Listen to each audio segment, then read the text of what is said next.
Hello, welcome to another episode of Darts in Dublin.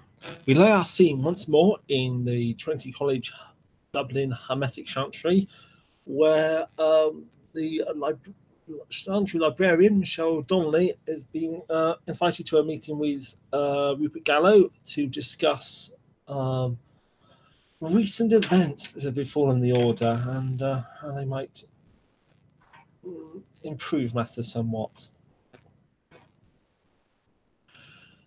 Miss Donnelly, good to see you again. Cup of tea, perhaps? Certainly. How are you, Mr. Gallo? Oh, I'm well, thank you. So, just about finished recovering from a little excursion with Mr. Grimm a few weeks ago. As you heard, he was in the city. I did, but I haven't heard the details. So, Jacob Grimm organised an investigation to a haunted house just on the edge of the city, Oh, where the Hellfire Club used to meet in the 18th century. And built on the site of an old cairn. So it was indeed haunted, and I think we finally put things to rest and move things on. And yes, so no one was seriously hurt. So I suppose it was all concluded satisfactory. no more hauntings? I had to take a few weeks to recover from the paradox. So Oh, people needed mind shields urgently, and they didn't come prepared. any idea what the spirits were from in general, or? Oh, there was a black cat, which was originally the guardian of the cairn. The cats as guardian of the underworld, I believe. That was broadly friendly to us, but there was some more malevolent spirits that had been bound and presumably by the Hellfire cult that used to operate there. But Huh. all we cleansed now, and I think when the Cabal City have taken the place over, they're going to demolish the whole thing and build their own building on top of the node. So, but anyway, that's behind us, and that's not. I thought you'd be interested to hear about that, but it's not the primary reason why I thought we should meet. Okay. Where to start? How up are you on your Irish mythology? So. She pulls out a book. I've been brushing up on it. I assume you'd recognise the name Balor Yeah. of the One Eye. Mm-hmm. You might have also noticed in the news that recently some archaeologists uncovered, again in another cairn, but a black sarcophagus, which had Enochian written on it. I did hear about that. The Enochian read words to the effect of bound or chained. She takes out a spiral notebook and begins writing. I'm still having the matter investigated, but it opened a week ago last Friday. Out of it came a being who, well, he identified himself as the High Priest of Balor. Huh. In the how can I put this? In the under fairy sight, he had a third eye in his forehead, not visible to in real terms. He, however, we found he had awoke because he burnt down the sarcophagus and the college building it was in. I think the casualty count numbered some 13 mortals. You can imagine this was a bit of a tense situation. Yeah. When we challenged him to identify himself, he cited his long Irish name and his titles and so on and so on. He identified himself as of House Dinay. Like the house tonight. Yes. Didn't know Balor was in house tonight. Well, I suppose it does make. Well, I hadn't made the connection. But I suppose it makes some sense. We know they were derived from the Druids. I suppose the Druids of Ireland would worship the Irish pantheon. I suppose it's slightly odd that they would worship such a dark being. So he's both a magus, a Dene magus, a priest of Balor. He's clearly of Fey blood. Can they do that? Sorry? I've never heard of them doing that. What, a fairies sleeping with humans and No, like a fairy mage. oh well, there's more of them around than you might imagine. Some would say it's the fairy blood makes people more prone to awakening. I mean, he's mostly human, but still,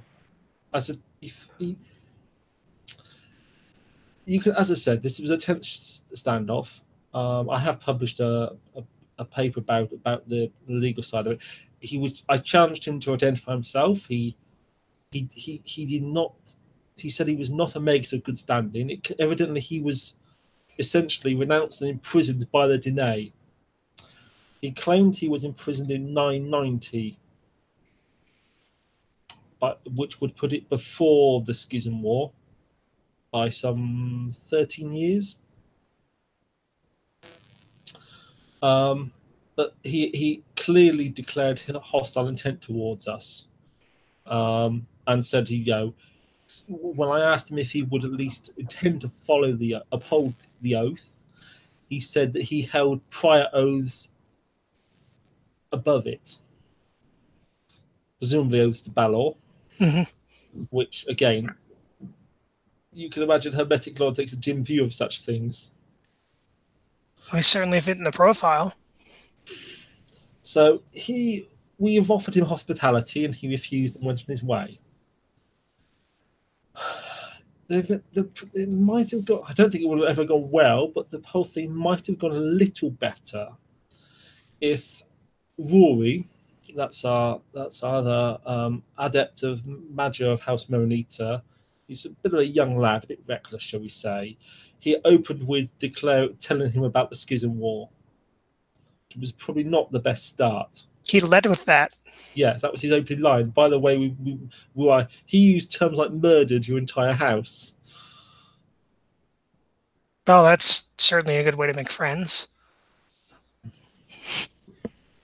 Rory's a bit reckless and has his issues. And which house is he in again?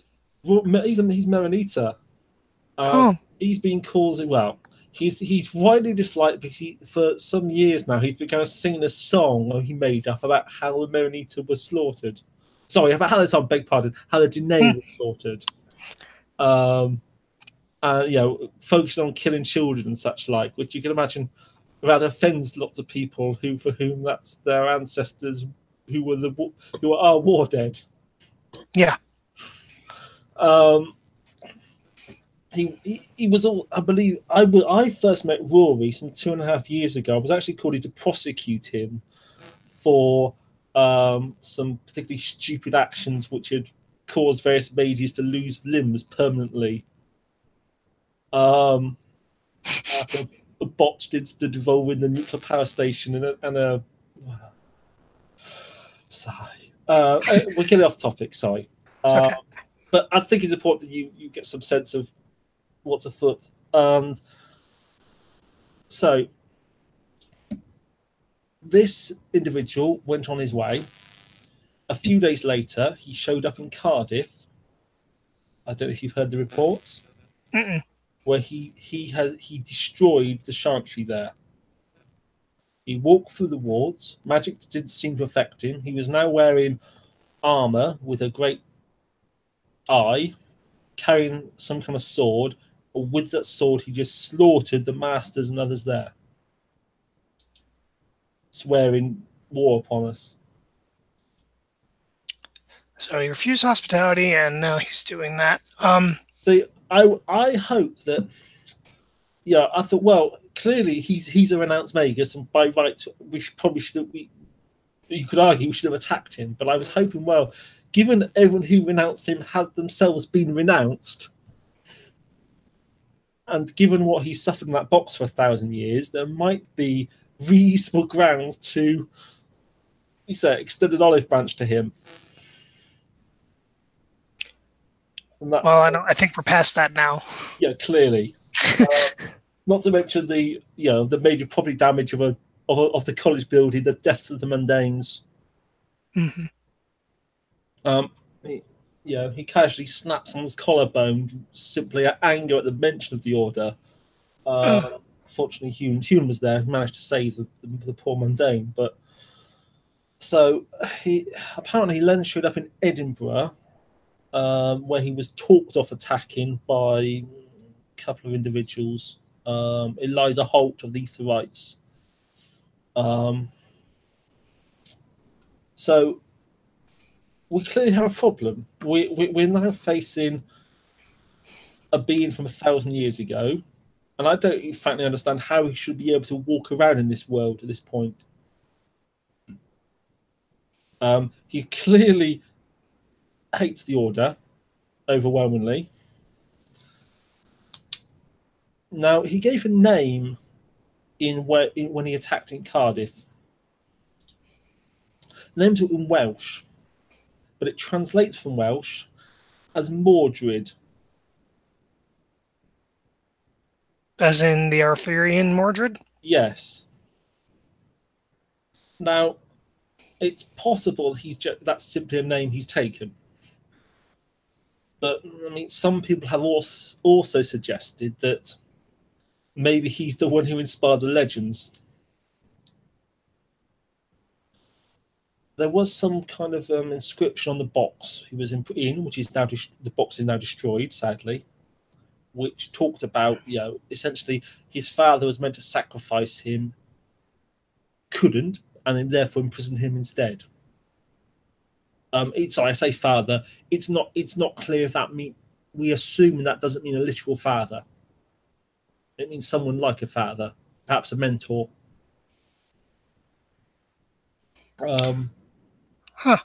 So yes, we're dealing with a complex mixture of Arthurian mythology,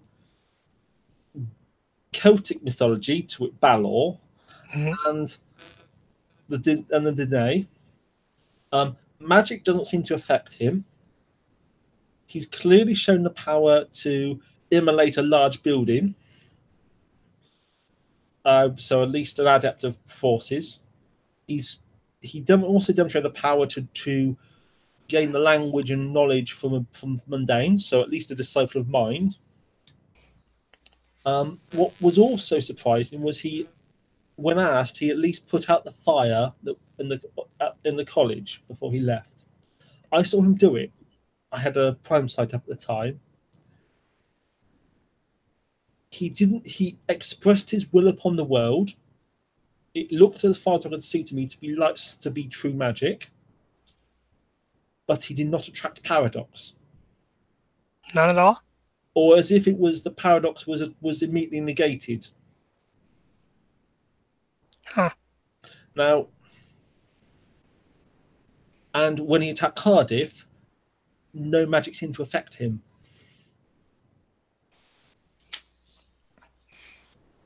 So we're rather at a loss here. One obvious possibility is he's a marauder. Did he seem mad? Well, based on what I've said so far, well, insane. He's been locked in a box for 1,000 years. Was there anything else in the box? Not that I'm aware of. Now the box was destroyed, but a Tafani who was there managed to rescue a small shard of the material it was made of. He gave it to us. I've handed it over to the Veritius experts in the Chancery here for examination. It seems to, how can I put this? It seems to actively resist magic, even beyond the way that the primary of the Tenoxy does. As in, people who've tried to study it with magic, their eyes bleed. Uh, As in, Rory couldn't even bear to hold it.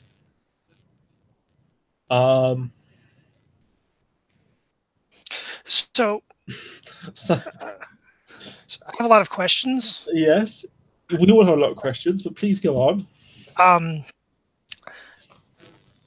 Why would they seal him away in the first place instead of just killing him? Well,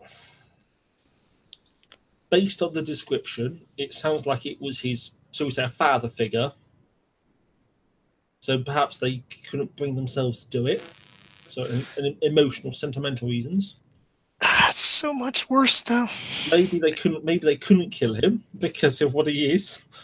Now, if you recall, Balor had a death geas, which meant he could only be killed by his grandson, Blue.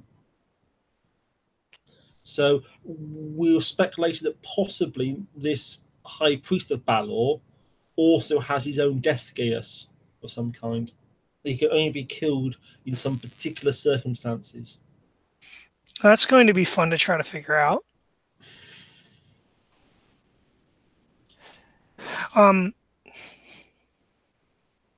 What do the other traditions think? Do we know? Well, very quickly, as in days later, we had a message from the High Council of Nine saying they consider the war between the Horde of Hermes and House Danae to be a private matter. I'm told the vote was close. The message did explain that this does not forbid individual mages from helping and being involved if they want to be. It just means the traditions as an entity are not going to get help. Oh, well, that'll be fantastic. Of course, if we could gather some evidence of what he was up to, we might then be able to try to go back to the traditions with, what and get them to reconsider.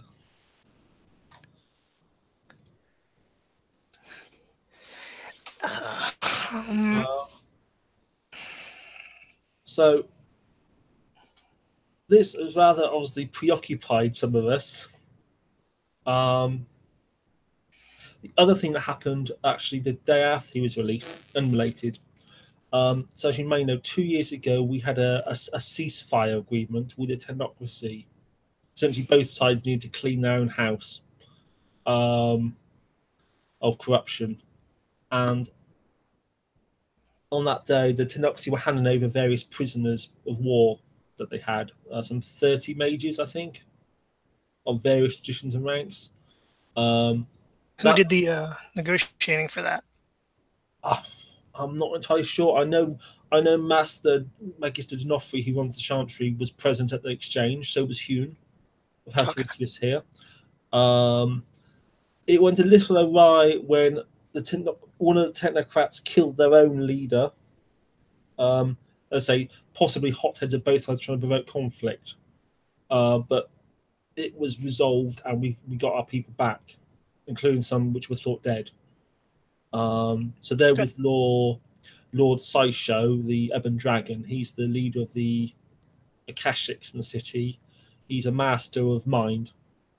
So he's there, as you can imagine, checking to make sure they're not full of technocratic programming.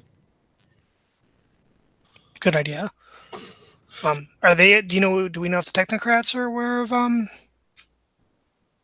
Mr. Mordred? We haven't told them, but I'd be surprised they haven't noticed our entire Chantry being wiped out.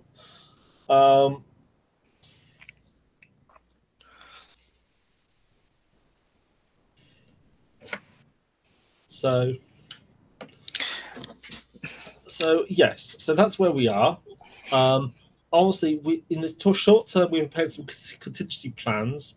This largely involves most people running away if he comes here, and one or two people making a stand for partly for the sake of honor and partly to let everyone else get out. Um, Beyond that rather grim prospect, there are some long, overly complicated plans.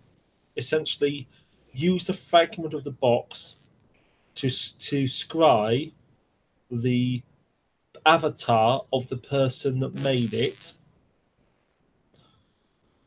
find them in their current incarnation, and then you trace back through their past lives to find out the details about how he was imprisoned the first time. That is very complicated. Yes, and bearing in mind what that material does, try to use it as the basis to scry sounds problematic to me. A little bit. Who's volunteering for that? I don't know. I've left it with the wittiest experts. After all, not really my area. It's not say. I mean, if you think you can help, by all means, get involved. No, I have no expertise in scrying. I've asked someone to look back in time to try and figure out exactly what happened. As in, did he just escape? Did the mundanes open the box, or did someone else deliberately release him, as has been suggested to me? The more I think about it, the more I'm starting to suspect there was some odd things going on there that we didn't notice. Like 13 people died in the fire. Don't you think that's a particularly auspicious number? Yeah. Like, what if they were richly sacrificed to open the box and then the fire was to cover it up, for example?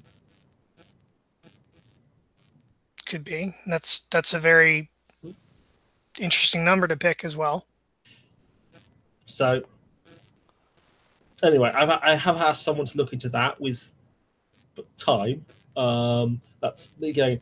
Obviously, there's book work to be done with respect to Mordred, Balor, and so on. Rory told me he's using the sword he's carrying. It's another one of Arthur's magical swords, a less famous one called the Sword of Peace.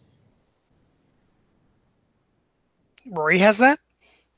That's what Rory. No, Rory doesn't have it. Mordred has it. That's what. Oh, okay. So whether we research into that sword, I can dig, see what I can find. What else have we got to go on? No, I should give you some wider backstory here. I'm sorry. Just need to make sure I get my OC. So, a few years back, some traditional mages in the city found a old Diné chantry which had been masked by wards. A few of them eventually passed some tests or something, and they started calling themselves Diné. They claimed the chantry. I don't know why the order hasn't just dealt with it already by now. But you can imagine, of course, their allegiance is a bit questionable at this point. They've been going on for a while about, obviously, how unfair it was. Now, the leader of these modern Diné is known is a girl named Lottie. She's a static, I believe. I've met her once in a formal setting. I think Rory knows her better than I do. Let's see. I mean, well, I could tell you what my experience of dealing with her, because that, after all, I can relate to you as first hand and it's not hearsay. Some 2 years ago, a bit over 2 years ago now, there was a Euthanatos named Yuki or Jewel was she'd openly confessed to having done a deal with a demon, by the used name of Faust, as in the famous infernalist. Mm-hmm. she was wandering around and she had lots of friends, and everyone was ignoring this, and various people get annoyed by the ignoring blatant infernalism. She was eventually arrested by Lord Sisho, as mentioned, who I mentioned already. Mm-hmm. Various people went in, had a tradition meeting, and went into her to ask for what to do about her. There was some discussions of, whose custody should she be in, and what kind of, should there be a trial or whatever. Lottie now I was attending this meeting on representing the Hermetics. I don't often do that, but I was asked to. I'd gone straight from work, so I was wearing my professional lawyer's suit. In this formal council meeting of the traditions of the city, Lottie openly called for a show trial. Why? Well, I think her little cabal had been defending Yuki. They now realised the game was up, and therefore they were trying to basically get control of the message and story and come out looking good, clean themselves. And of course, what I really wanted was a full inquest and trial to expose exactly what had happened, who was involved, who'd been shouting her, and so on and so on. So that's why I suspect that's why she wanted a show trial. But you can imagine as a professional lawyer why I take particular offence at a conspiracy to pervert the course of justice in quite so blatant a fashion.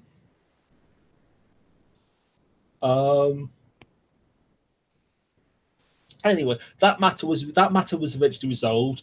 Yuki was there wasn't a trial. Yuki requested the good death, as is the Euthanatos way. That was all she suffered. There was no gaggle or branding or anything. And Faust was later dealt with. Again, that's another story for another time. I'm happy to share it, but again, we're getting very off topic. Right. My point is, there are some tradition mages in the city who, for some years now, have been identifying themselves as Danae. Lottie is their leader, and she's shown herself blatantly to be, well, should we say, morally corrupt? And she was in the cabal with Yuki. Well, I'm not sure if they were formally the cabal. They were certainly. They had lots of mutual friends. People don't often declare the cabals, so it's difficult. Who else was? Eliza Holt, the Etherite I mentioned. Very highly respected in traditions because of good actions against technocracy. Very powerful and capable. Don't know his full title rank. He is, I believe, is also of the Danae, these modern reborn Danae. So was I think an ecstatic by the name of Sketch, who was the lover of Yuki and committed a war crime in front of us, murderer of a compliant prisoner, and fled the city after that.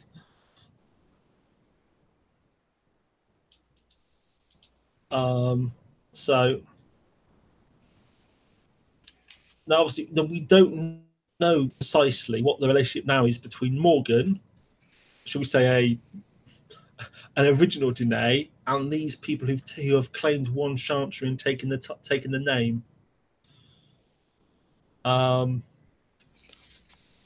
We know, well, when the reports are Eliza talked him out of attacking Edinburgh. Talked Mordred out of attacking. Rory says he's agreed to hold off for a month, and that he wants. They go on about 66 tears for the children killed in the Schism War or something.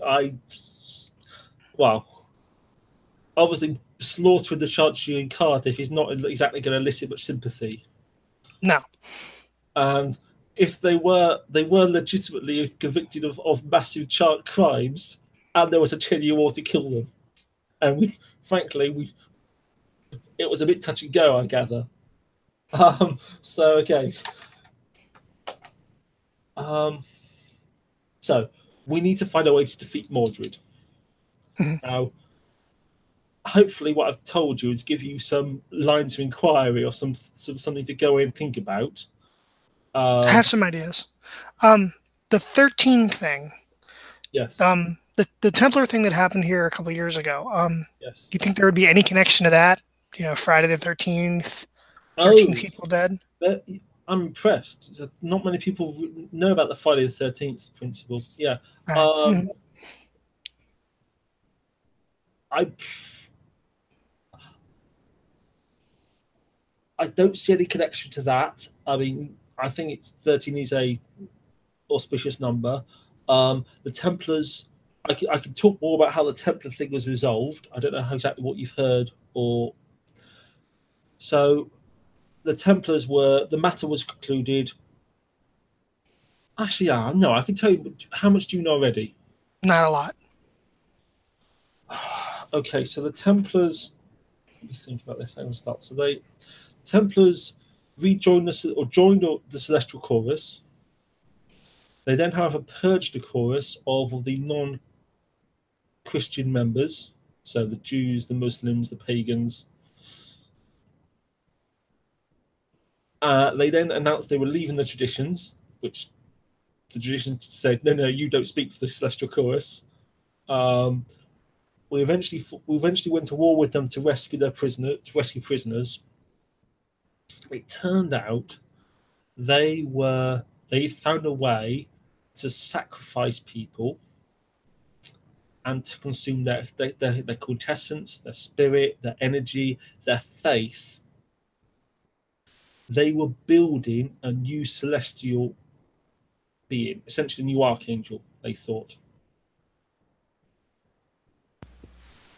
That's pretty ballsy. They were following instructions directly from the archangel Raphael, Oh.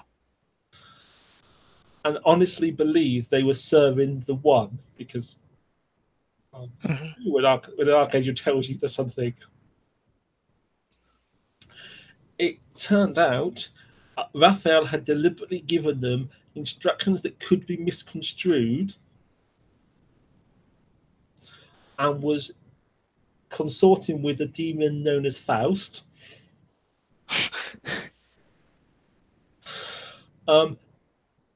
Faust, they were attempting to. Okay, when the fall happened, those angels who were cast down, they were stripped of their celestial bodies and cast into the pit. They were Faust had managed to acquire the true name of the first of the fallen, the first angel to follow Lucifer. They were planning to implant that true name in the celestial body, thereby rescuing it from the pit and restoring it to its full power as a true celestial. Okay, so where does Raphael come in this? Raphael, for reasons, wanted this to happen and deliberately misled the Templars into arranging it. She just looks befuddled and By his own admission, he was skirting the rules. He hadn't actually broken them because he was only giving messages which were open to interpretation. wow. Um, so Dick move.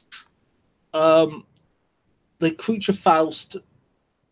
Well, we faced it down. Some more things happened. How can I put this?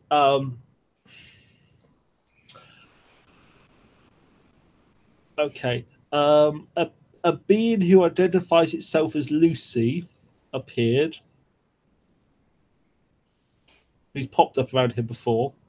I assume you can figure out who Lucy is. I, it, I mean, it's not very clever.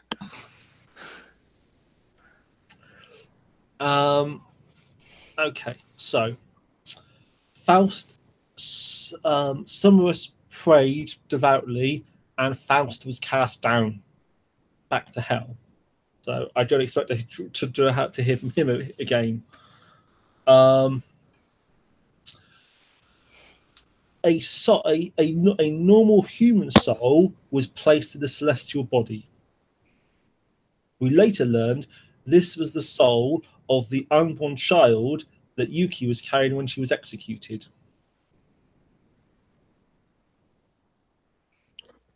Did they know she was? Yes, they did, and they executed her anyway because they're not Catholic and don't believe that unborn children have souls.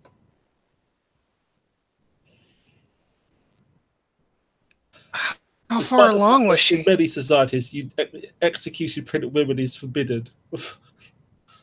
um, How far along was she? Complicated. So she was briefly captured by the technocracy and mysteriously turned up a day or two later, 3 months pregnant. Oh, that's suspicious. And was, I think, by the time she executed, she was probably more like 5 or 6 months pregnant. Bit hard to judge given the. It's thought that Faust had implanted this true name in her unborn child. That was his first attempt to bring it into the world. He was very determined. And when that failed, he reclaimed the true name when she died, and then had this other plan prepared. I need a drink. So, anyway, hopefully that's resolved. So no, I don't think the Templars are responsible. The Celestial Chorus insisted on dealing with them in house. They've actually exonerated them since they recognised the legal defence that they were honestly and sincerely following the will of the One as they believed it. I mean, it sounds like they were. So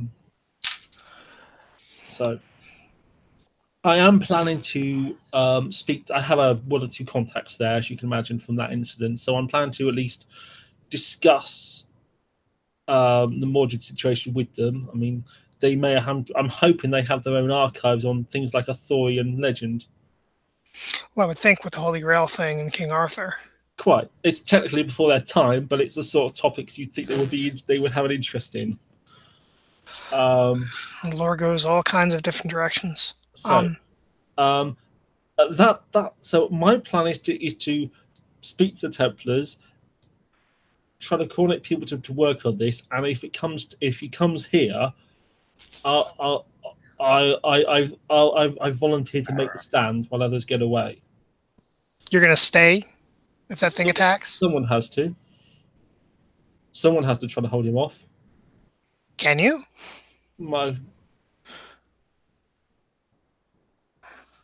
I put my faith in God. I faced down Faust. Okay. No, I'm not. I wouldn't place bets on it, but I'm not a betting man. Okay. When you go to meet the Templars, can I go? I suppose so. I'm not quite sure. I need to contact them and see if they want to. I'm not sure if I'm going to be physically going or if I'll do it by correspondence. Okay. So obviously it's been a couple of years, and I don't quite know what state they're in. But as in OC, I don't know if it's going to be seen or not, or if it's a blue book thing. But right. Okay, so what? So obviously, there's a few simple things we could try to fight him, which have obviously occurred to people. One is we know he's a strong Fey blood. You may not like. I know as well. You may not like this, but one impossible is to get out the cold iron. Well, we have to do what we have to do.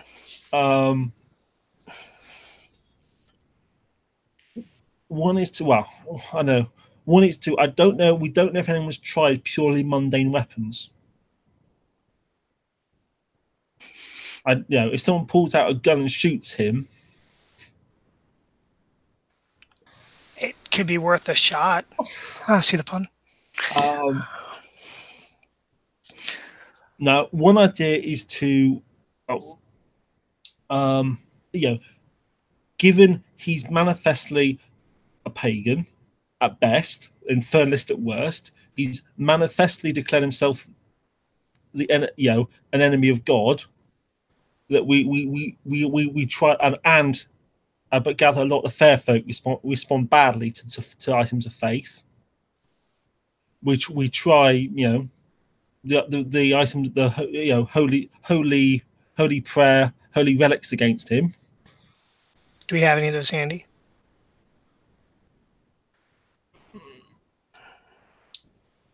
Oh wow! I'm sure they could be acquired at a push. I mean, by definition, the cathedrals here in the city will have them. Yeah. Did he actually declare he wasn't an enemy of God? He declared himself a high priest of Balor, and when we asked him when he was imprisoned, he referred to by the reckoning of the false god. Okay, fair enough.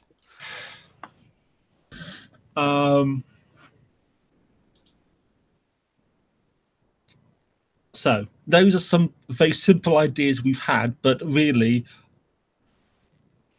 though they're things we could try, I'd really like to come up with something a bit better than try lots of things and hoping for the best. Do we know where he is now? No. The last report I heard will put him in Edinburgh was a few days ago. Okay. Well, I can do some research into some legends and stuff and see if I can find anything.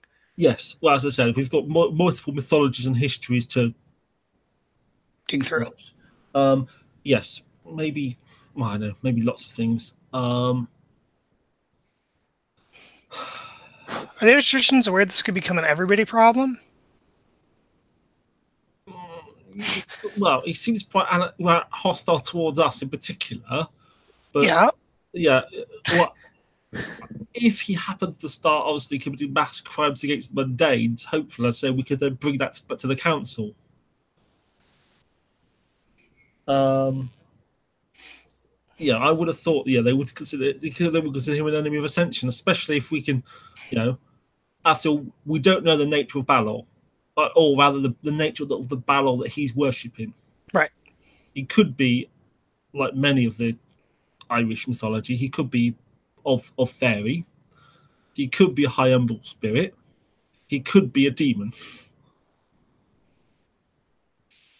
Yep. There may well be a spirit of each of those three, of magic, fairy, and infernal, using the name Balor.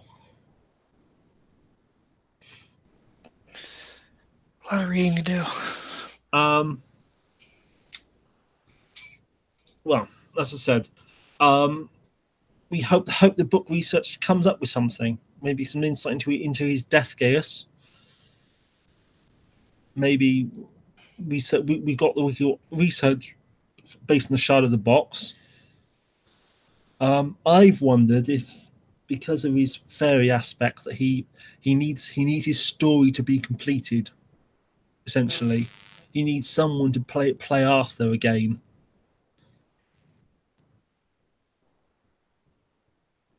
Is that what you're thinking? Well, I'm thinking. Well, that's what it's.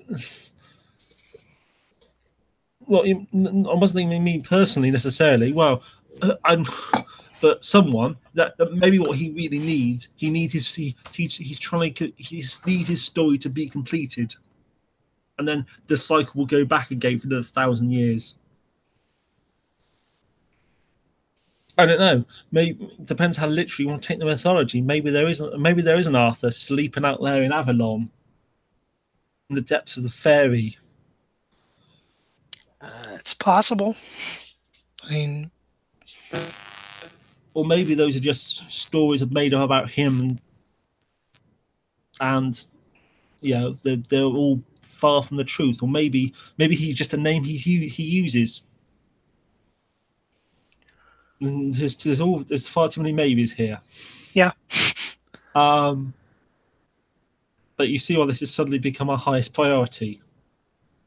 Again, I'm surprised this hasn't attracted Masters and Archmages to come down. The Return of the Danae should have done that.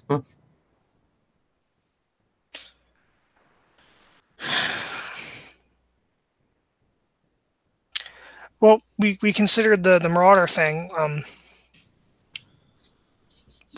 Has any serious thing been looking to infernalism, or is that just like a pet theory right now? Well, we know that Danae were originally convicted of infernalism.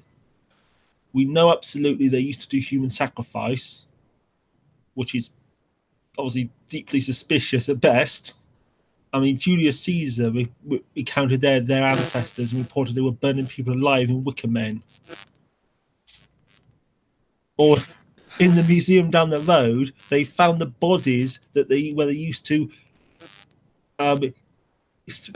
execute people and then throw them in peat bogs as sacrifices. So, should we say, we know they're pretty dark druids. And there was a lot of infernalism going on at the time. I mean, there was the corruption of House Totalis. So it seems to me quite reasonable that a non-Christian house already committed a human sacrifice for centuries would be easy prey to infernal corruption. Yeah. What about the Verbena? Have they talked to you at all?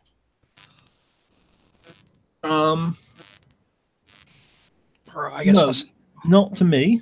I'm trying to think what Verbena I know in the city. Oh, there's Mary, who I've met her a couple of times. Last met her at the haunted house with Mr. Grimm. She's not been here long. She's a Nordic Verbena, from the Nordic Witchcraft edition. So again, not her mythology. No, it could be helpful. I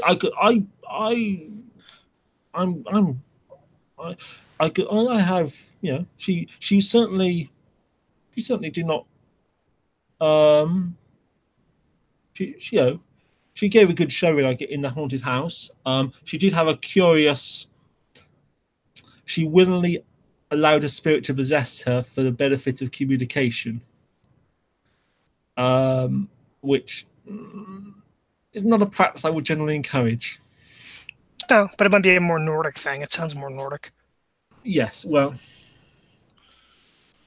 yes. Possession's bad. Well, they're awfully risky. But so I'm not sure if there's other Verbena around. There might well be, but not ones I've met personally. I mean, in terms of other hermetics involved, so Hune was present as well when Mordred awoke. Hune is actually a cyborg. He came to us quite late. Long story. But he's now joined. He's now been with the House of Riches for a couple of years. Rory, I've mentioned, adept of Anita. Done a lot. Quite reckless. He's very young. He's only like 21.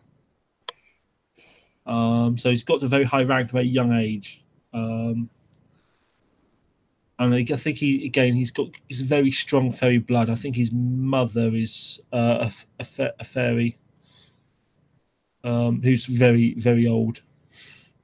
But again, Rory has been so pro Danae for a while, and he's also got quite fed up with the order that he's pro Danae. Yes, well, he was singing the song about them for years. So, and I've already told you what he opened with when we met Mordred. Which, yeah, I don't understand why he would be pro Danae and telling him that. Reckless 21-year-old. Well, he's got some of the Maronita slant about how no, they were obviously they were framed. I'm like, no, they weren't. There was a huge trial. And then a 10-year war.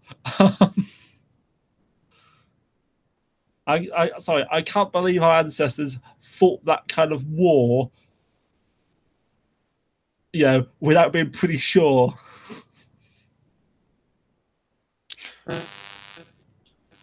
And as I said, half my house died in that war.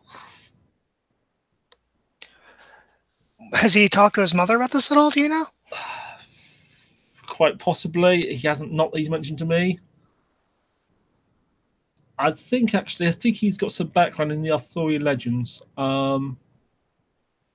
So he quite possibly knows more than he's letting on. He has certainly. I think he's been in contact with Mordred. I think he's told me some things. It was him who suggested about the 13 deaths may not have been in the fire, but again, I don't entirely. I don't want to rely on his allegiance at this point. So I'm broadly being open with him because again, he's a channel to people who hate us, and people that we don't talk to. Right. But still. So there's Hugh, there's Rory, there's Minnie, arrived from America a couple of years ago. Young, also has Vitius. Thaddeus, who awoke here, as he was a PhD student at the college, so he's only been awakened a couple of years. I think he joined House Shay. Got a good talent with time, so I've asked him to look into the history. And there's Mr. King, who defected to the order from the Technocracy. Was a member of the syndicate, if you know that. One of the technocrats threatened to put the spirit of his dead wife into one of their engines. So that rather pushed him over the edge, and he defected. Sounds terrible. Yeah, I've seen one of those engines on board the Leviathan. They literally are powered by what they call ephemera, which are ghosts. Huh.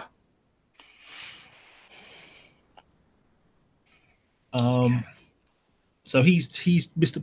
King has joined the House Fortuna, which is actually quite fitting, really. He's a good fellow. Interesting to talk to. And if you ever want to, hear a good technocrat's view on the world, he's also got a very different perspective on Prime. The syndicate know the sphere in a very different way, and they're able to draw upon the labour of a business as if it's a node. Huh. Which is frankly quite alien to how I consider Prime. And probably how you consider Prime, yeah, I suppose. So if you want a different perspective on these things, it's I don't know, I haven't seen around that too much lately, but as I said, I'm sure there are other things going on, but we find ourselves in this rather on a war footing. For my part, I'm trying to gather the quintessence so I can make some defensive artifacts for people. I'm able to produce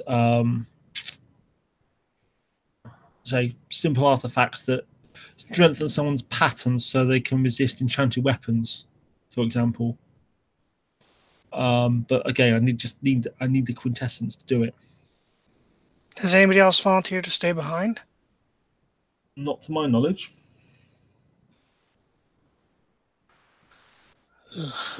I'm afraid this is rather what Flas Flambeau do. Yeah. Yeah. I don't. I'm a man of letters. I'm a lawyer. I have not often embrace the same stereotype that people expect from Flambeau, but I can't deny my heritage. I don't know what my parents, Magis de D'Onofri, would do. She's, shall we say, a little more traditional in that respect.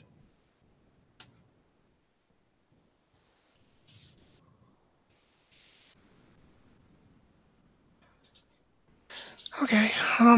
So I know this is a lot to take in. Yeah. I don't know how much time we have, frankly. Well, according to Rory, Mordred's decided to hold off for a month. So we have a little time.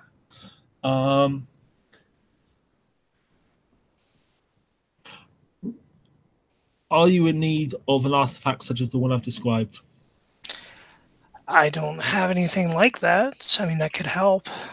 Obviously, life mages can manage on their own, but fine. Okay. Are you able to harvest quintessence?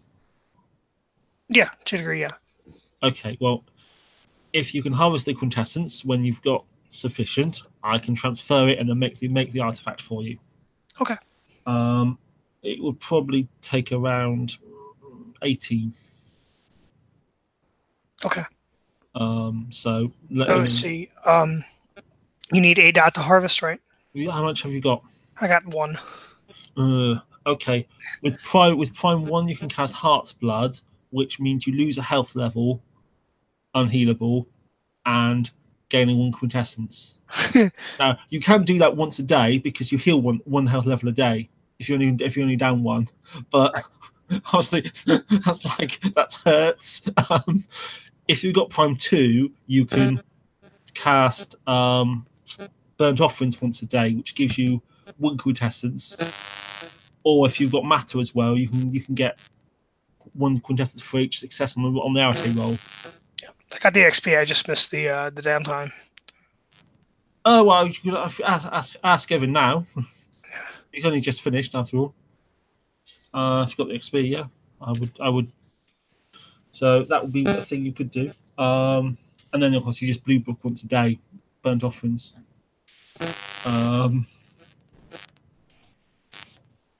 Okay.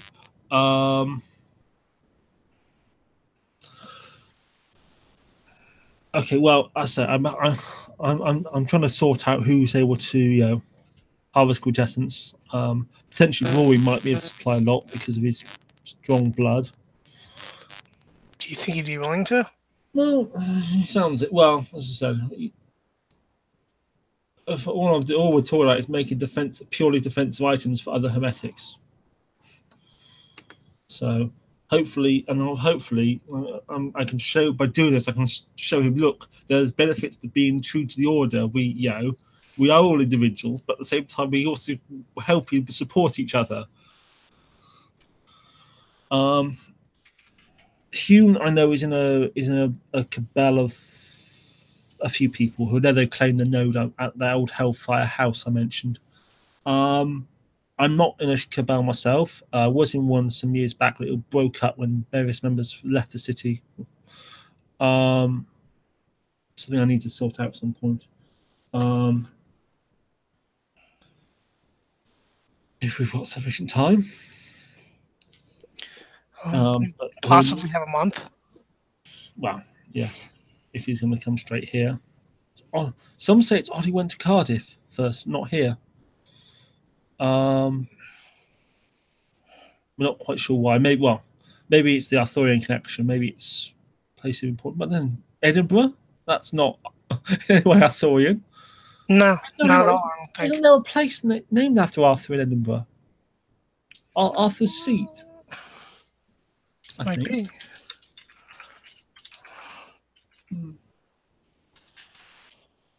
Yep.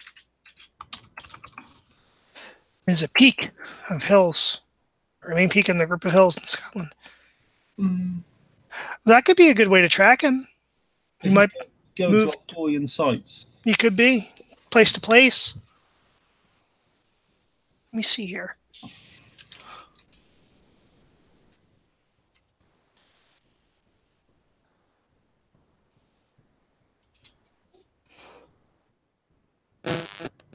see here.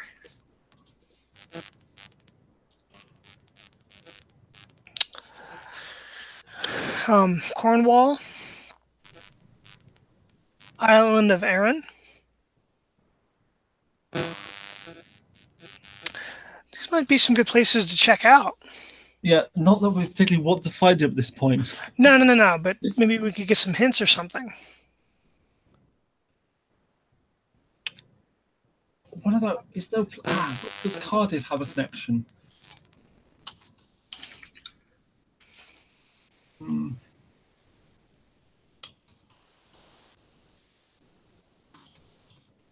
Well, beyond, of course, the red banner of Wales, which I suppose is associated with Arthur, isn't it? The story of the Red Dragon. Okay, OC, he will let me do my spendings. All right, so... Well, okay, that's about okay. Well, that's an interesting idea. Actually, we've come up with by this conversation. Yeah. Shall we? Well, go our separate ways. We've both got a lot of research to do, and we can meet up again in a few days and pick this up. Yeah, sounds good to me. Okay, great. Well, it's good to see you again, Mr. Donnelly, and looks like we'll be have a busy month. Yep, I'm gonna research stuff and I'll get back to you. Here's my cell phone number. Okay, thank you, Pleasant Player. Thank you for watching another episode of Darkness in Dublin.